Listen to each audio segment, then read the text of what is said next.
Olá, saudações fraternais aos nossos irmãos da Fraternidade Espírita Bezerra de Menezes, especialmente pela comemoração de mais um ano de existência dessa instituição, nosso carinho e reconhecimento do esforço dos trabalhadores que mantêm uma instituição em funcionamento, lembrando da importância das instituições espíritas enquanto acolhida, ponto de socorro, ponto de cuidado daqueles que passam pela Terra em momento de sofrimento. Então, muitas glórias aos espíritos trabalhadores do bem, encarnados e desencarnados, que possibilitam a Fraternidade Espírita Bezerra de Menezes ter mais um ano de vida. Também, nesse momento, gostaríamos de iniciar um estudo em homenagem também a Allan Kardec, o insigne codificador que em outubro, em 3 de outubro, comemora mais um período do seu nascimento, da sua chegada na Terra. Então, que Kardec e a Fraternidade Bezerra de Menezes possam ser lembrados muitas e muitas vezes nesse mês de outubro. Nós vamos compartilhar alguns slides para desenvolver o tema de hoje, que vai ser a Viagem Espírita de 1862.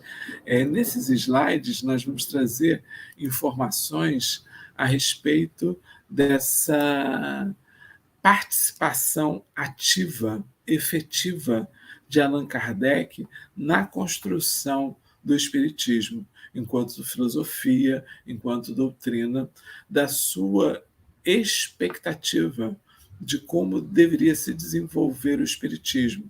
Então, conhecer o codificador, especialmente nesses seus discursos, posicionamentos, falas na Viagem Espírita de 1862, é muitíssimo importante para nós, porque aí nós passamos a entender melhor o contributo de Allan Kardec a composição doutrinária, a composição da religião espírita. Então, nós vamos, nesse momento, compartilhar esses slides em que a gente tem aí a posição e a visão, né, de como se desenvolveu essa viagem. Então, para iniciar, nós vamos ver que não foi só uma viagem de 1862.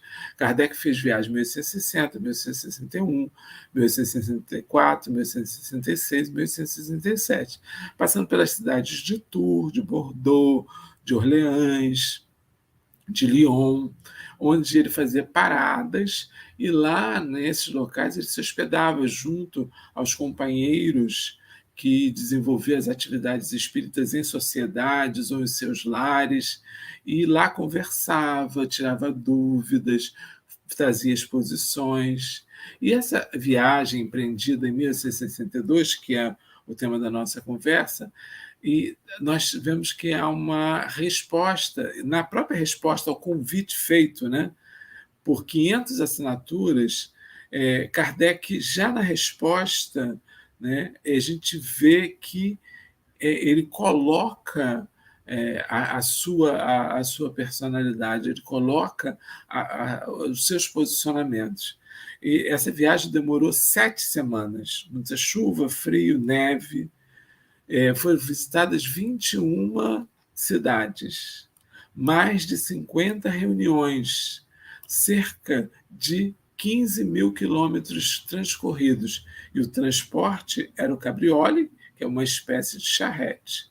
Todos os custos foram pagos por Allan Kardec. Então, as suas expensas, as viagens eram feitas. Ninguém bancava a viagem. Isso é muitíssimo importante naquela questão que nós sempre trazemos, que o Espiritismo não pode ter nenhum tipo de compensação àqueles que o desenvolvem, dando de graça o que de graça recebemos, conforme nos recomenda Jesus. Então, nessas viagens, nós vamos ver, e elas estão registradas na Revista Espírita de novembro de 1862, ricas informações sobre essa longa viagem. Criamos a mais importante, cujos registros compuseram um livro, né, uma obra, A Viagem Espírita de 1862, que foi editado pela Federação Espírita Brasileira e está à disposição de todos nós.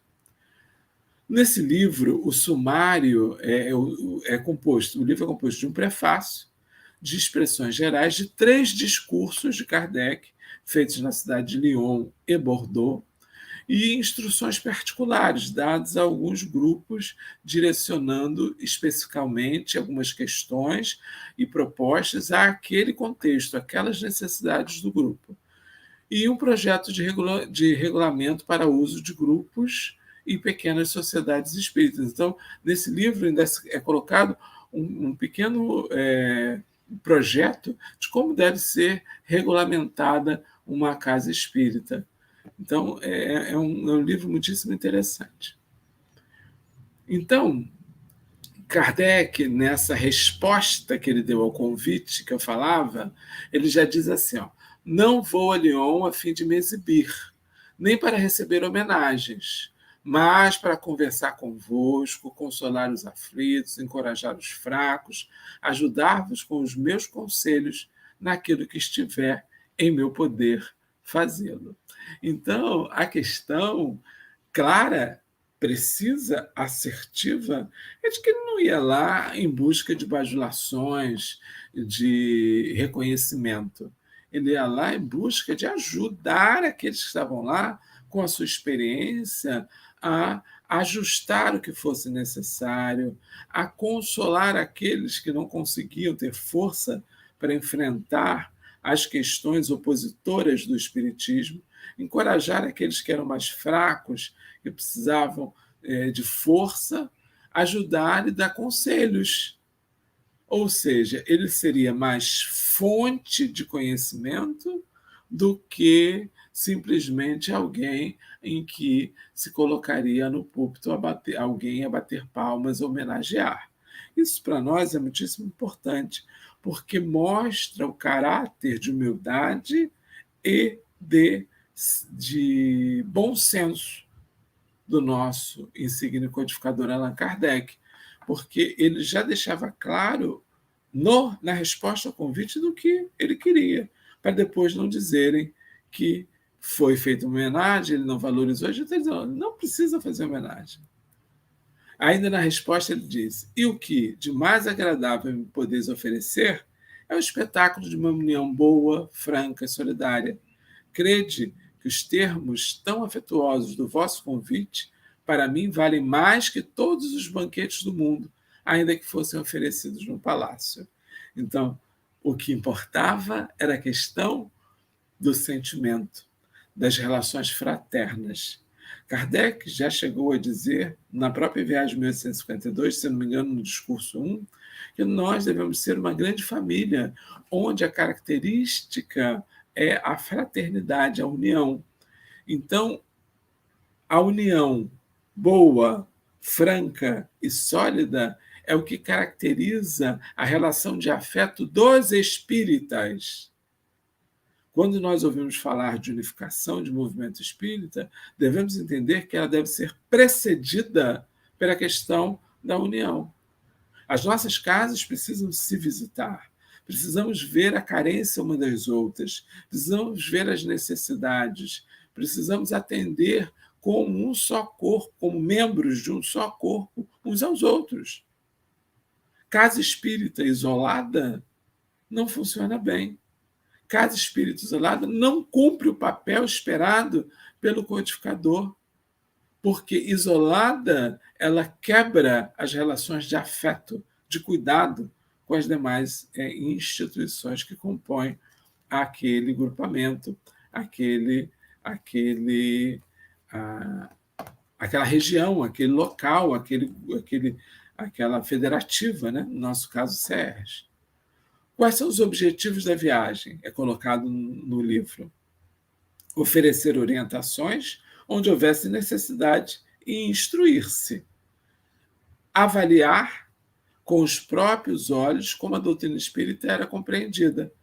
Então, ele ia levar as orientações e, ao mesmo tempo, ele colhia pontos necessários ao aperfeiçoamento, ao entendimento, à boa compreensão do que seja a doutrina dos espíritos.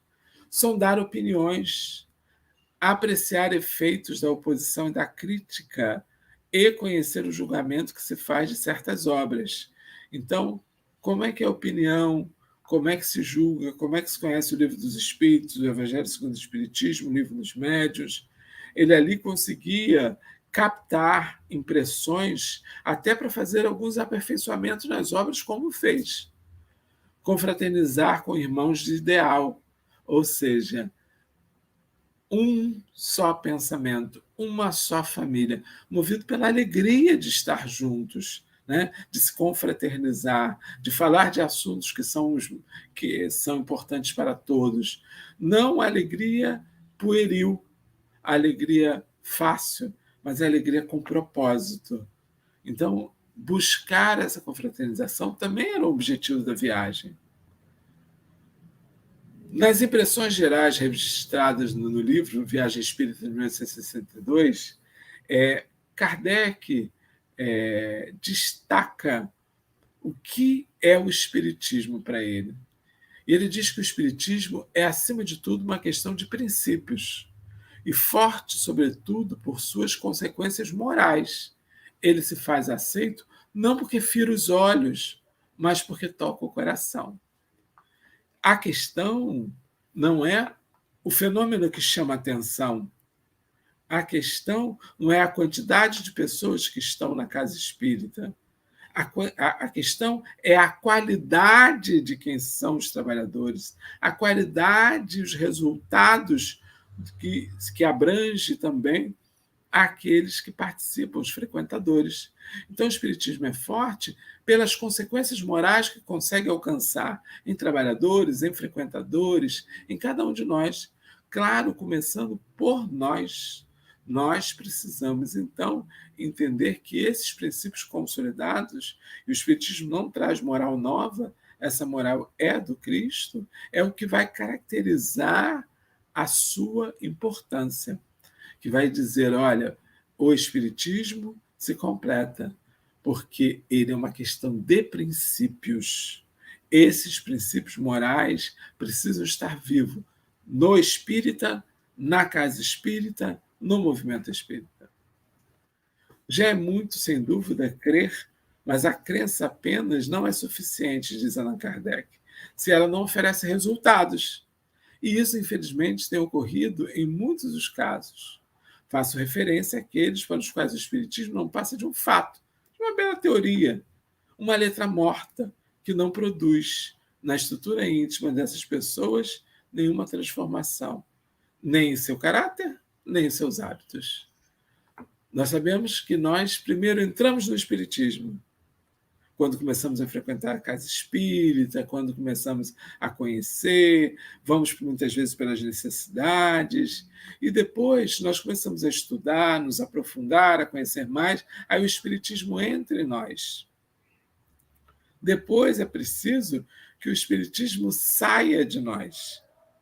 E o Espiritismo só vai sair de nós quando nós vivenciarmos a proposta espírita, através de resultados do dia a dia. Ele não pode ser somente uma teoria, uma ideia que fique conosco e que não repercuta no dia a dia, que não crie reflexos nas nossas ações. Então, é o caráter, são os hábitos desenvolvidos, é o que vai caracterizar o Espiritismo, a força do Espiritismo, é a transformação moral da criatura. Kardec tinha certeza absoluta disso. No discurso 1, Kardec aborda temas muito variados, desde as questões morais até as administrativas. Entre os que adotaram as ideias espíritas, diz Kardec, há, como sabeis, 3 categorias de espíritas. Os que creem pura e simplesmente nos fenômenos de manifestações, mas que não deduzem nenhuma consequência moral. Então, ele só quer saber do fenômeno, ele só pensa no fenômeno. Os que veem o lado moral, mas aplicam aos outros e não a si próprios, ou seja, ele até toma conhecimento da moralidade, da necessidade do aprimoramento moral, mas ele quer transformar o outro, não ele. Para ele, ele não conta os ensinos. E o terceiro, que é o que aceita para si mesmo todas as consequências da doutrina e que a pratica ou se esforça em praticar. Então, três tipos: aquele que só se preocupa com o fenômeno, aquele que até conhece a parte filosófica, moral, mas quer que os outros pratiquem, ele mesmo não pratica, e aqueles que, enfim, aceitam todas as consequências, praticam, se esforçam em serem melhores do que são. Aí a gente só tem que se enquadrar para ver em qual categoria nós estamos. Mas que moral é essa que se fala? É a moral do Cristo, como eu disse, o Espiritismo não traz moral nova. Amai-vos uns aos outros, perdoai os vossos inimigos, retribuí o mal com o bem, não tenhais ódio, nem rancor, nem animosidade, nem inveja, nem ciúme. Sede severos para convosco mesmos, indulgentes para com os outros. Então, nesse momento, a gente vê uma perspectiva muitíssimo importante. Kardec lembrando Jesus, trazendo Jesus como o rumo para que nós possamos seguir. Lembrando que antes de sermos espíritas, somos cristãos. Que Jesus não pode ser esquecido na casa espírita. Muitas das instituições se perdem em estudos aprofundados da ciência espírita e esquecem o Evangelho, não trazem o Evangelho para próximo de si, não trazem o Evangelho para a vida prática e a vivência das pessoas. Então, a moral que o Espiritismo carrega e preconiza é a moral do Cristo. Jesus é muitas vezes o grande esquecido nas instituições. Kardec, nesse discurso da viagem espírita, no discurso 1, ele nos deixa claro que é Jesus, que é a moral do Cristo que deve reger as nossas vidas. Que o Espiritismo ele nos permite compreender melhor esses ensinos, lançar luz a esses ensinos, mas não os secunda de maneira nenhuma. É primeiro o Evangelho, primeiro o Evangelho, primeiro o Evangelho. Então, essa questão, para nós, tem que estar muitíssimo viva em nossas consciências enquanto espíritas. Tais devem ser os sentimentos de um verdadeiro espírita, ele diz no discurso 1, daquele que vê o fundo e não a forma, que põe o espírito acima da matéria. Este pode ter inimigos, mas não é inimigo de ninguém, pois não deseja o mal a ninguém e, com mais forte razão, não procura fazer o mal a quem quer que seja. Então, o espírito é aquele que faz o bem e não faz o mal. O espírito é aquele que privilegia as coisas do espírito ao invés das coisas da matéria. O verdadeiro espírito é aquele que não tem inimigos, porque não tem nada pendente com ninguém. Já fez as pazes, já perdoou, caminha junto, com o coração livre e leve para seguir a caminhada. Diz Kardec, é ainda preciso, entretanto, mencionar as pessoas que são postas relativamente a mim em posições falsas, ridículas e comprometedoras, e que procuram se justificar em última instância, recorrendo a pequenas calúnias, os que esperavam seduzir-me pelos elogios. Então, muitas vezes ele percebe nas relações que as pessoas são o que não são, aparentam o que não são, se vestem de espíritas, né? Que ele chama de espíritas interesseiros, né?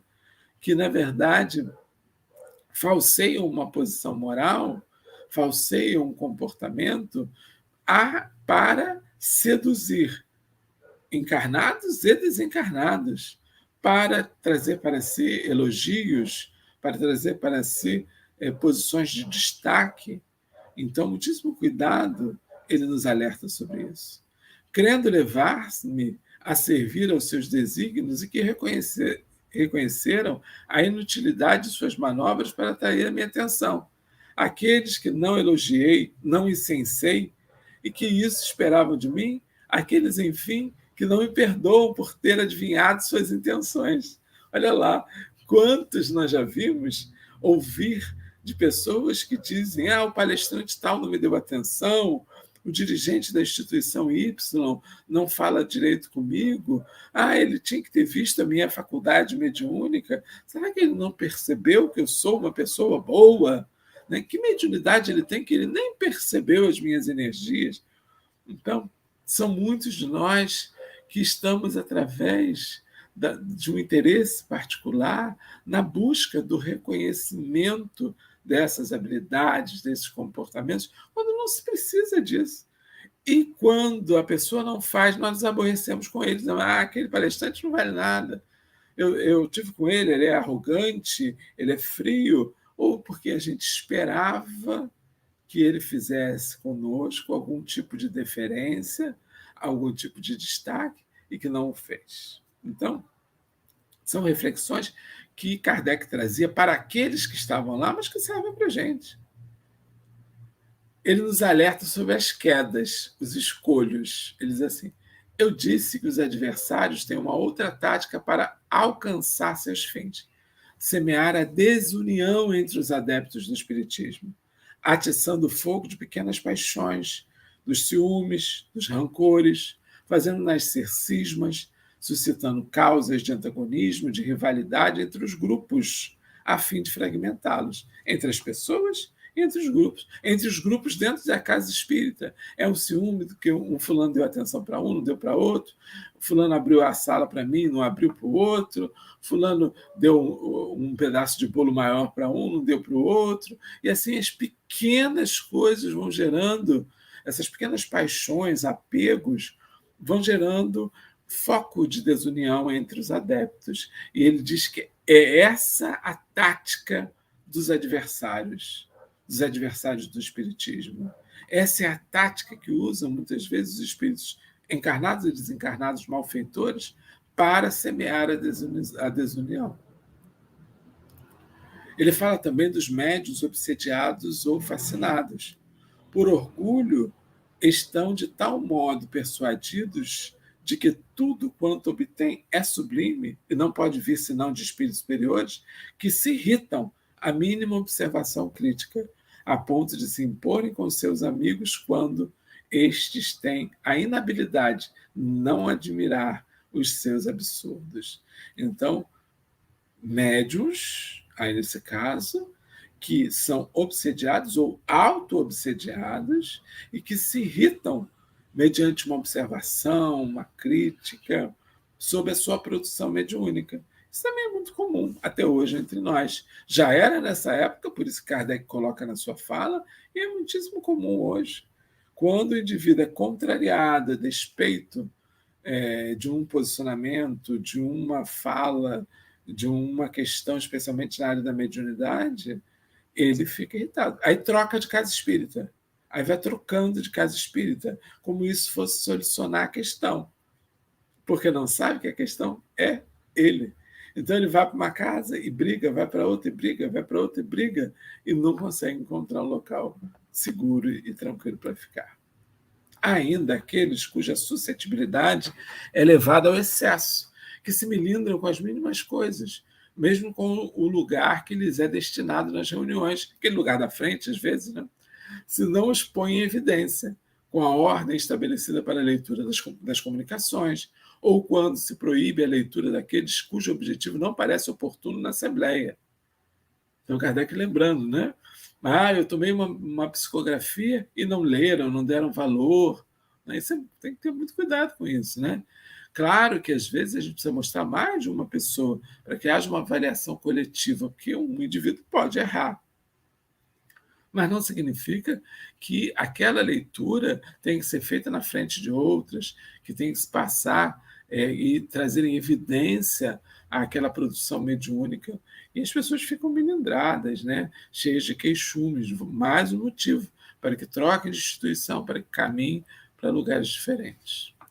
Ouve-se constantemente dizer que a ingratidão com que somos pagos endurece o coração e nos torna egoístas. Falar assim é propor que se tem um coração fácil de ser endurecido, porque esse temor não poderia deter o homem verdadeiramente bom. O reconhecimento já é uma remuneração do bem que se faz. Praticá-lo tendo em vista esta remuneração é fazê-lo por interesse. Então a gente não pode ficar esperando o reconhecimento, não pode ficar esperando que alguém diga: não, você é muito bom, você nos ajuda, é você que mantém esta casa, é você que faz a gente continuar crescendo. Não podemos esperar isso, porque quando a gente espera isso, a gente já recebeu a nossa paga. Jesus diz isso no Evangelho, né? é a mão esquerda sem saber do que a direita faz. Porque se souber, a gente já teve aí, pelo lustro do orgulho e do egoísmo, apaga o reconhecimento. Diz Kardec sobre os espíritas interesseiros. Para mim, o homem é um homem. Só isso. Meça o seu valor pelos seus atos, por seus sentimentos, nunca por sua posição social. Pertence a ele as mais altas camadas da sociedade, se age mal, se é egoísta, se é negligente de sua desdignidade, a meus olhos, inferior ao trabalho que procede corretamente. E eu aperto mais cordialmente a mão de um homem humilde, cujo coração estou a ouvir, do que um potentado cujo peito endureceu. A primeira me aquece, a segunda me regela. Forte, né? Direto. Então, mais vale o trabalhador humilde do que aquele que se coloca nos primeiros lugares e não consegue sustentar o que é verdadeiramente valoroso, o que é o valor real das coisas. Ela diz, mas me aquece o coração mais apertar a mão do humilde do que o do outro que vai gelar, né? Enregelar a minha mão. Ao lado da especulação material, há aquela a qual poderíamos chamar de especulação moral, isto é, a satisfação do orgulho, do amor próprio. É o caso dos que acreditam sem interesse pecuniário, ser possível fazer do espiritismo um pedestal honorífico para se colocarem em evidência. Então, não é só a questão pecuniária. Quando fala assim, tem um ganho, esse ganho não é só o ganho financeiro, tem um ganho secundário, que é aquilo de você ser considerado o presidente da casa espírita, intocável, de um médium principal, todos os espíritos só se comunicam por aquele médium, ele é exclusivo de alguns espíritos. E isso é motivo de estímulo ao orgulho, à satisfação gerada desse orgulho, do amor próprio em exagero, não o amor próprio básico necessário, mas aquele desequilibrado. Então precisamos ter muito cuidado com isso. A especulação consiste em se fazer uma indústria da situação, em convocar o primeiro que surge, curioso e indiferente, para exigir seu dinheiro. Uma sociedade que assim agisse seria tão repreensível ou mais repreensível ainda do que o indivíduo, e não mereceria nenhuma confiança. Então, nós não entendemos que é necessária a manutenção da instituição espírita pelos seus adeptos, mas não vamos pegar qualquer pessoa e exigir dela o dinheiro para a manutenção da instituição. É preciso que seja uma sociedade constituída, e assim sim os sócios associados façam a manutenção dessa sociedade. É evidente que não se pode considerar uma exploração a mensalidade que se paga a uma sociedade para que enfrente as despesas de sua manutenção. Uma entidade espírita deve prover as suas necessidades, ela deve dividir em todas as despesas. Recomendação de Allan Kardec no discurso 1. Então, como é que funciona a casa espírita? Dividir entre os associados as despesas. O discurso 2, ele aborda a questão da propagação do espiritismo, da posição do materialismo e suas consequências. Vamos ao discurso 2. Um fato não menos característico é que tudo quanto os adversários do espiritismo fizeram para travar sua marcha, longe de tê-lo, ativou seu progresso. Isso pode dizer que, por esta razão, o progresso está na razão da violência dos ataques. Então, quanto mais houve ataque, mais força gerou naqueles que estavam ali e mais motivo se deu para que o espiritismo fosse divulgado, porque as pessoas passam a querer conhecer aquilo que está sendo perseguido. É que o espiritismo é uma ideia. E quando uma ideia caminha, transpõe todas as barreiras, não se pode detê-la na fronteira como um fardo de mercadorias. Queimam-se os livros, mas não se queimam as ideias. E suas próprias cinzas levadas pelos ventos vão fecundar a terra onde elas devem frutificar. Poético isso, né? Então o espiritismo é, antes de tudo, uma ideia. Não se perde no momento em que ela está em nós, dentro de nós. que ela pode ser transmitida através do exemplo, da vivência. Essa ideia é uma ideia que nunca vai se perder. Passem-se o tempo, perseguições aconteçam, ele continuará forte, porque encontrou abrigo a ideia. E a gente pode discordar entre os filhos de Deus, nós podemos discordar das ideias, mas não podemos discordar das pessoas, não podemos criar dissensões, separações. Então, mesmo por isso, o Espiritismo não se impõe a nenhuma religião. Sente-se o vazio moral que a incredulidade e o materialismo criaram em torno do homem. Compreende-se que essas doutrinas cavam um abismo para a sociedade, que destroem os laços mais sólidos, os da fraternidade. Eis porque ele acolhe com alegria a prova de que o nada não existe. Então, quando o Espiritismo nos dá a visão de que a vida continua, de que a vida após a morte do corpo físico, nós ampliamos a questão da irmandade universal. Todos somos filhos de Deus, criaturas em processo evolutivo. Isso fortalece a ideia de fraternidade e faz oposição à visão de finitude do materialismo, em que a morte acaba com tudo. O Espiritismo só se dirige àqueles para os quais o alimento intelectual que lhes é dado já não é suficiente, seu número é bastante grande para que ele se ocupe com os outros, porque então se queixam quando ele não vai procurar. Então, por que então se queixam quando ele não os vai procurar? O Espiritismo não procura ninguém, não se impõe a ninguém, como eu disse. Limita-se a dizer: eis-me aqui, eis o que sou, eis o que trago. Então, é preciso nós propagarmos as ideias espíritas. E a melhor maneira de fazer isso é através dos nossos atos, das nossas vivências, do nosso dia a dia, do espiritismo posto em prática, do espiritismo vivenciado. Kardec, ele traz para nós, no discurso 2, umas certezas, os porquês o espiritismo agrada à humanidade. Porque satisfaz a aspiração do futuro, dizendo que a morte não existe.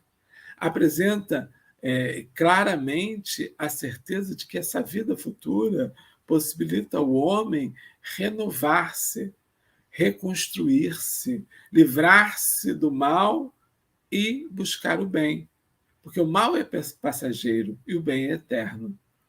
Porque todas as máximas dadas aos espíritos tendem a tornar os homens melhores uns para com os outros, sempre estimulando a necessidade da fraternidade, do amor, da vivência comum, da convivência.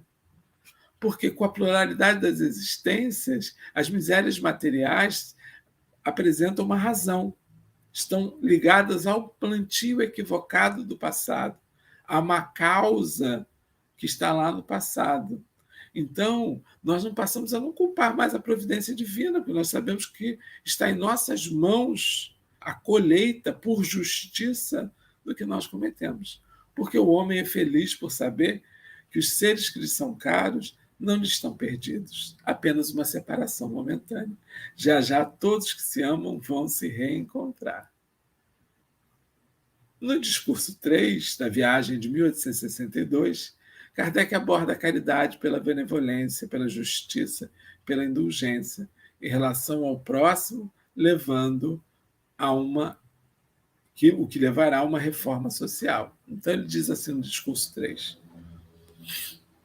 assim, pela força das coisas, o Espiritismo terá consequência inevitável a melhoria moral. Esta melhoria conduzirá à prática da caridade, e da caridade nascerá o sentimento de fraternidade.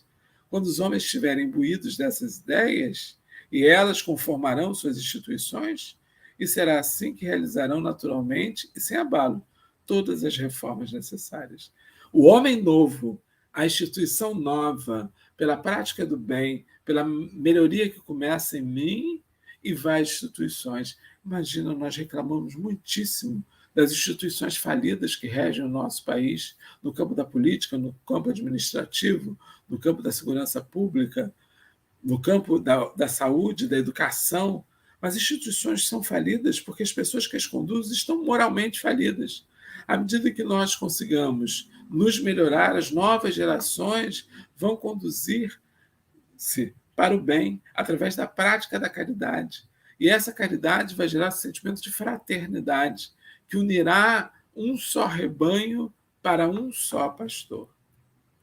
A renovação da humanidade, o reino do bem sucedendo o reino do mal, são coisas bastante notáveis que podem realizar-se sem que haja necessidade de englobar o mundo num naufrágio universal, nem fazer fenômenos extraordinários, catástrofes, nem derrogar as leis naturais. É sempre nesse sentido que os espíritos têm se posicionado. Então, a gente não vai ter uma transformação da humanidade através de um cataclisma, através do fim do mundo, através de guerras.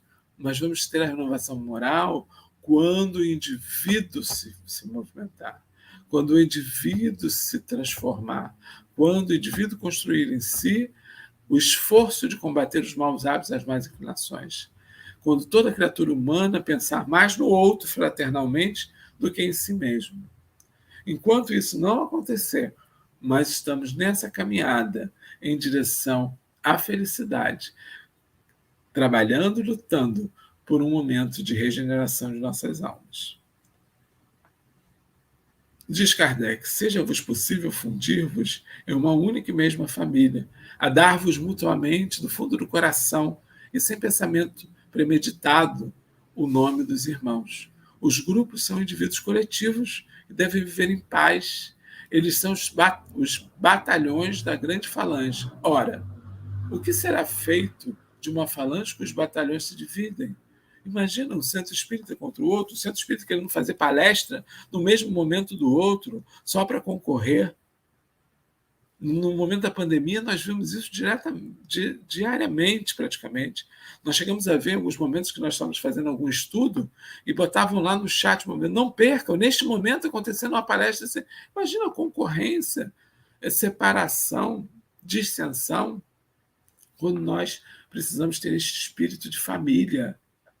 Nós, espíritas, precisamos nos unir, acabar com as dissidências e focar no que é comum das nossas ideias. Se entre vós há dissidências, causa de antagonismo, se os grupos que devem todos marchar para um objetivo comum estiverem divididos, eu lamento, sem me preocupar com as causas, sem examinar quem cometeu os primeiros erros, me coloco sem hesitar do lado daquele que tiver mais caridade, isto é, mais abnegação, verdadeira humildade, pois aquele quem falta caridade está sempre errado. Então, a caridade representa o amor e o movimento, representa a prática. Então, os antagonismos gerados, não importa quem, a gente vai identificar o errado quando a gente vê aquele que está praticando bem, aquele que está caminhando para Jesus, aquele que está construindo a verdade. Que sua influência é uma garantia de segurança para as relações sociais, por ser o mais poderoso freio às más paixões, às efervescências desordenadas, mostrando laços de amor e de fraternidade, que deve unir o grande ao pequeno e o pequeno ao grande. Fazei, pois, para o vosso exemplo, que logo se possa dizer: praza a Deus que todos os homens sejam espíritas de coração. Então, que a gente pudesse um dia ver uma sociedade cujas relações remontam às recomendações espíritas. E essas relações sociais vão, como diz o insígnido codificador, demonstrar que Deus poderá dizer, né, que todos os homens sejam espíritas, porque assim os corações serão transformados. Claro que o espiritismo não quer ser a religião do futuro, mas sim o futuro das religiões, como apontou Leon Denis. É inevitável que a moral do Cristo preconizada, que as reencarnações, a comunicabilidade com os espíritos, a crença do Deus único, possa estar presente em todas as religiões, à medida que compreendam a verdade, que conheçam a verdade. O caminho traçado para a caridade é, claro, infalível e sem equívocos. Poderia dizer assim: sentimento de benevolência, de justiça e de indulgência para com o próximo, baseado no que queríamos que o próximo nos fizesse. A regra áurea, né? Fazer ao outro o que gostaríamos que a nós fosse feito. Regra áurea do Evangelho. Tomando-a por guia, todos estáis certo de não nos afastar do caminho reto, daquele que conduz a Deus. Então, veja, uma frase diz tudo o que precisamos fazer. Sentimento de benevolência, de justiça, de indulgência para o próximo, baseado na posição, fazendo a peneira de Jesus. Eu não posso querer para o outro o que eu não gostaria que a mim fosse feito. Sim, meus irmãos espíritos, mensageiros de Deus, para estabelecer o seu reino na terra, logo surgirão entre vós, e os reconhecereis pela sua sabedoria, autoridade e sua linguagem. A sua voz, os incrédulos e os ímpios serão tomados de admiração e de estupor, e curvarão a cabeça, pois não ousarão tratá-los de loucos. Meus irmãos, não vos posso revelar ainda tudo que vos prepara o futuro.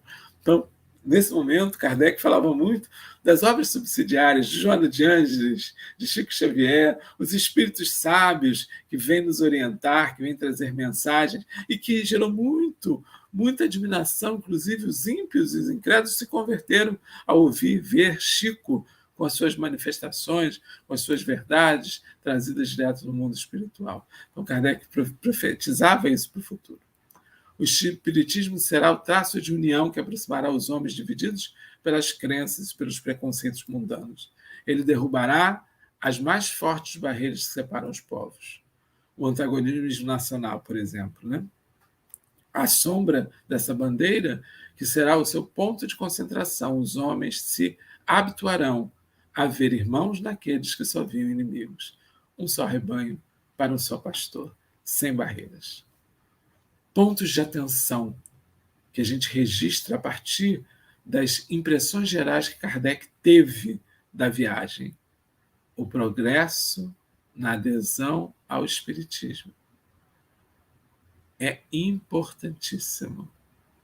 Cada vez mais, para aderir ao Espiritismo, é preciso entender que nós temos direitos e deveres. A penetração das ideias espíritas em localidades onde era desconhecido e sofria a ação dos opositores. Hoje nós vemos o espiritismo nas novelas, nós vemos o espiritismo nos filmes, vemos o espiritismo na internet. A existência de grupos espíritas sérios e com boa direção. Existem casas sérias, existem homens dignos. A multiplicação de médios moralistas. Muitos médios Kardec cumprimentou e reconheceu como médios moralizados. A educação de crianças sob a influência das ideias espiritistas. Então, nesse momento, se falava da educação no lar. Kardec testemunhou crianças que no lar já tinham estudos, leituras, que os pais faziam, os influenciando sobre as ideias espíritas. A ação sacrificial e devotada de confrades trabalhadores da causa. Kardec reconhece que muitos faziam grandes sacrifícios para que as instituições se mantivessem, para que as ideias espíritas fossem propagadas.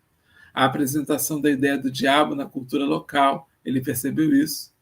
Muitas pessoas falando da questão do diabo, do opositor, inúmeros casos de obsessão que seriam comentados também por ele depois na Revista Espírita. Atitudes polarizadas em alguns grupos fascinados e grupos excessivamente desconfiados. Quando eu vi isso, eu me lembrei logo das polarizações que nós temos, né? Polarização política, partidária, polarização de conceitos, de ideias. E ele atribui isso a grupos fascinados por espíritos trevosos, por espíritos ignorantes, e grupos excessivamente desconfiados. Essa desconfiança é uma questão de falta de confiança, onde ali não se encontrava confiança um nos outros. Portanto, não se realizava união nem fraternidade. A ausência de restrições por parte das autoridades em delicado momento político francês. Ele percebeu isso, que havia algumas restrições e que outros não tinham restrições, havia ausência de restrições. Existência de médios interesseiros, chamados profissionais da fé. leitores de Bonadisha, de espíritos que faziam grandes shows em teatros, cobravam por isso, né? Ditos espíritas, publicações sem base doutrinária, o que ainda é atual em nossos dias, né? A gente sabe que ainda hoje nós temos muitos romances, muitas publicações que não têm contexto doutrinário. Quais as reflexões que a gente pode trazer para os dias atuais? Qual a motivação para a constituição de novos centros espíritas? O que nos motiva a ter novos centros espíritas? Estão priorizando o estudo para se alcance uma formação doutrinária consciente, os que já existem? A prática mediúnica séria, baseada na fé viva, nos sentimentos puros e no desenvolvimento moral? Existe isso? As tarefas se fundam na abnegação, na humildade, na ausência de pretensões, de orgulhos. Cuida-se da união, evitando o egoísmo, pai do personalismo e do individualismo? Aonde está o valor? Na satisfação pessoal ou na satisfação coletiva? No bem da instituição, no bem do movimento espírita ou no bem de cada um de nós? Sim, meus irmãos, nós vemos que essa viagem de Allan Kardec é riquíssima em ensinamentos para nós. Por favor, mergulhem nesta obra, estudem essa obra. Nós precisamos conhecer o codificador, precisamos conhecer o seu pensamento. Aí alguém pode dizer, não, Alexandre, mas era para aquele momento. Não, não, não. Nós vamos encontrar ensinos que extrapolam aquele momento, que vão chegar aos nossos dias vivos, fortes, vibrantes, que vão ser usados por nós nas nossas casas espíritas. E, ao mesmo tempo, nós vamos entender por que Kardec fazia algumas colocações e comentários nas perguntas de O Livro dos Espíritos, por que contribuiu grandemente na Revista Espírita, por conta dessa sua experiência, que se dava em campo, na prática, vendo o que se vivenciava. Então, a importância de Kardec para o Espiritismo é imensamente grande. E o Espírito de Verdade disse a ele que seria rude, dura essa missão, mas é que é dele, né? Que era dele. E, óbvio, claro, se ele não desse conta, outro assumiria. Mas ele deu conta em grande excelência. É Allan Kardec, ainda nos dias de hoje, essa chave para abrir a porta que é Jesus. É Allan Kardec, considerando todo o trabalho da codificação, do Pentateuco kardeciano a obras póstumas, a Revista Espírita. É Kardec que nos dá a possibilidade de abrir a porta do conhecimento que está na verdade trazida por Jesus. É ele que nos faz ver mais claramente os ensinos do Cristo. O Evangelho, à luz da doutrina espírita, é libertador da criatura humana, que dispensa todas as cercanias do cotidiano da vida de Jesus, das profecias, dos milagres, para focar na moral, no que era essencial, no que traz resultado, no que faz com que nós possamos aqui estar, no ano de 2022, após o nascimento de Jesus, falando de Allan Kardec, e há mais tempo da codificação, mais de 160 anos da publicação de O Livro dos Espíritos, estarmos aqui reunidos para falar claramente do que é preciso fazer para sermos espíritas. Gratidão a todos que trouxeram essa luz até nós, especialmente Allan Kardec. Gratidão à Fraternidade Espírita de Bezerra de Menezes e aos seus trabalhadores que nos fizeram esse convite, pedindo aos benfeitores espirituais que nos guardem e protejam sempre, deixando com vocês ao meu coração o desejo de paz e a certeza de que novas oportunidades virão, onde poderemos estar juntos para novos estudos. Muita paz a todos, que Jesus nos guarde, nos proteja, nos abençoe sempre. Muita paz.